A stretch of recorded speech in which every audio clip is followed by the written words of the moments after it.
Primero, Maribel, ¿cómo tú defines el arte indígena? A ver, el arte indígena es un arte que tiene raíces en las estéticas indígenas y que está hecho por sujetos indígenas, pero además que desde ese quehacer defiende una postura respecto a lo que significa ser indígena, poniendo en tensión, digamos, todos los elementos que confluyen para definirse como tal. ¿Cómo podrías explicarnos tu trabajo artístico? A ver, mi trabajo artístico se hace en realidad de la mezcla que yo misma vivo de culturas, que tiene que ver por un lado todas las culturas que uno aprende en la escuela, en la formación artística que uno recibe, y al mismo tiempo mezclado con toda la tradición que recibí de parte de mis abuelos en mi infancia. Yo me crié con mis dos abuelos mapuches, los dos hablantes de mapudungun, y en una familia donde circulaba muchos parientes, digamos, campesinos de comunidades que venían al pueblo donde nosotros vivíamos, que era un poblado pequeñito, se llama Freire. Y en ese contexto donde la ruralidad era parte también de la vida y de las historias, se fue formando, digamos, una visión de mundo, en mi caso, bien particular. Bien particular porque, como te digo, se mezclaban muchas cosas. Y entre eso, esta visión indígena, la visión campesina, la visión pueblerina también, y a su vez toda la cultura occidental que te entrega la escuela. O sea, yo tenía una idea, por ejemplo, de universidad desde que era niña, de una educación que era distinta a la que veía en mi pueblo. Tenía a través de la enciclopedia y de los textos de la literatura una idea de un mundo que era distinto a ese mundo que yo conocía también y el que quería conocer. Siempre quise viajar por el mundo. ¿Y por qué? ¿Cuál es la motivación que tienes para realizar tu arte? Yo creo que primero es la formación en la lectura. En primer lugar, hay una vocación literaria que asumo desde muy niña. A mí me gustaba siempre leer mucho y rápidamente empecé también a escribir. Pero como decisión de dedicarme a esto, yo creo que hay un proceso largo, desde esa escritura ingenua de la niñez y la adolescencia a la decisión de asumir la poesía como parte de la vida. Creo que fue un proceso de aprendizaje enorme y también de responsabilidad. Sabía que si empezaba a decir soy poeta tenía que tomármelo en serio. Y tomármelo en serio significaba autoformarme, porque no hay espacios donde uno se forme como poeta, salvo algunos talleres de los que uno puede participar. Entonces había que buscar la bibliografía, había que leerla, había que procesarla y luego había que escribir. Todo eso uno lo hace solo en realidad. Y al mismo tiempo había que corregirse los propios textos y releerlos y volver a corregirlos hasta que, como en cualquier oficio, uno determina que la pieza ya está lista, digamos. Que eso siempre es igual, puede ser errático o puede ser muy acertado, pero uno le da en un momento, le da paz al objeto literario y dice, bueno, esto es lo que yo quería hacer. Creo que ese proceso es un proceso de maduración y de conciencia del oficio que en mi caso por lo menos se da. ¿Qué significado tiene para ti hoy en día la poesía?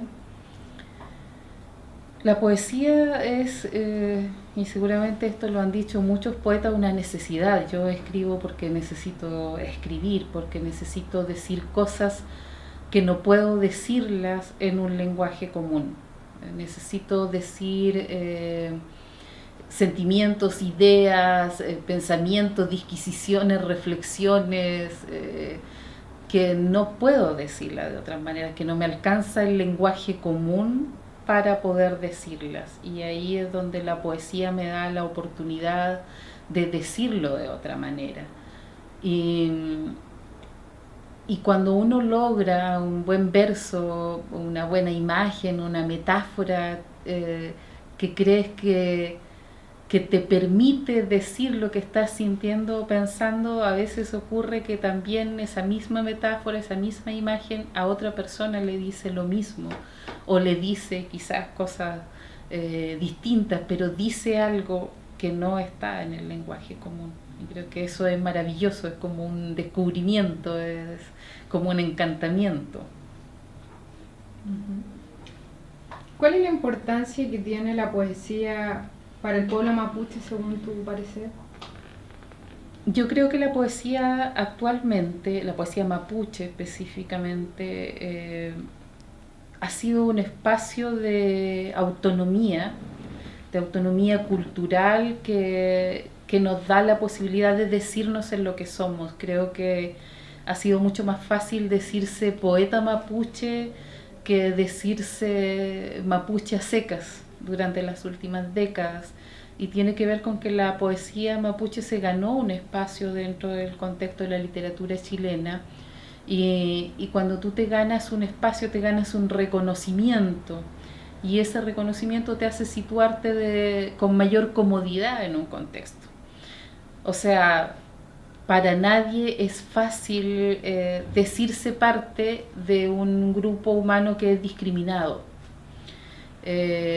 Pero para uno es muy fácil decirse parte de un grupo humano que es reconocido.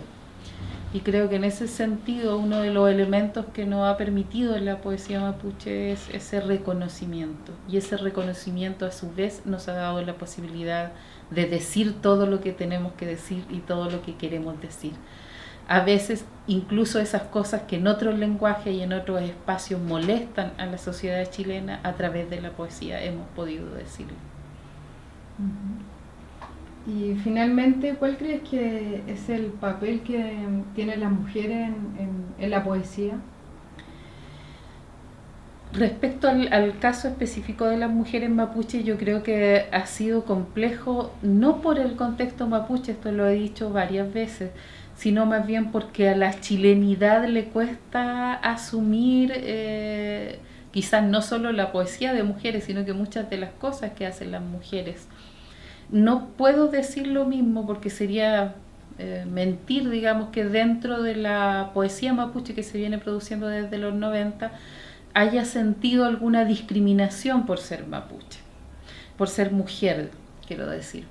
Porque más bien desde los primeros encuentros que se hacían en Temuco a inicios de los 90, las mujeres eran tan parte de las actividades como los hombres. Pero ese reconocimiento desde la chilenidad, desde la literatura chilena específicamente, hacia las mujeres fue más lento.